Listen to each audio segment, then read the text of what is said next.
মাননীয় স্বরাষ্ট্রমন্ত্রী মহোদয়ের মনোযোগ আকর্ষণ করে নোটিশ দিয়েছি। আমার নোটিশের উত্থাপিত বিষয়, সুন্দরবন এলাকায় মাছ ধরা জেলেসহ সুন্দরবন কেন্দ্রিক নানা ধরনের পেশাজীবী এবং পর্যটকদের জলদস্যুদের হাত থেকে রক্ষার জন্য পদক্ষেপ গ্রহণ। মাননীয় স্পিকার, সুন্দরবন বাংলাদেশ তথা পৃথিবীর মধ্যে একটি সুন্দরতম ম্যানগ্রোভ বন।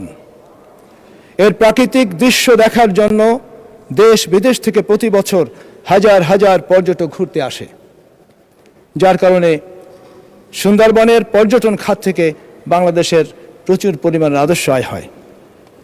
সুন্দরবন ও তৎসংলগ্ন বঙ্গোপসাগর ঘিরে হাজার হাজার মাছ ধরা জেলে ও নানা ধরনের পেশাজীবী জীবন জীবিকা নির্বাহ করে থাকে। কিন্তু কিছুদিন যাবৎ সুন্দরবন এলাকায় জলদস্যুদের উৎপাত প্রকট আকারে বৃদ্ধি পেয়েছে। মাননীয় স্পিকার, এ সকল জলদস্যুরা মাছ ধরা জেলে, বাওয়ালি, মৌয়ালি, গোলপাতা ও সন আহরণকারী এবং ঘুরতে আসা পর্যটকদের অপহরণ করে বিভিন্নভাবে মুক্তিপণ আদায় করে। ফলে সুন্দরবন কেন্দ্রিক পেশাজীবীদের আয়ের পথ বন্ধ হয়ে যাচ্ছে এবং সুন্দরবনে ঘুরতে আসা পর্যটক শূন্য হয়ে পড়েছে।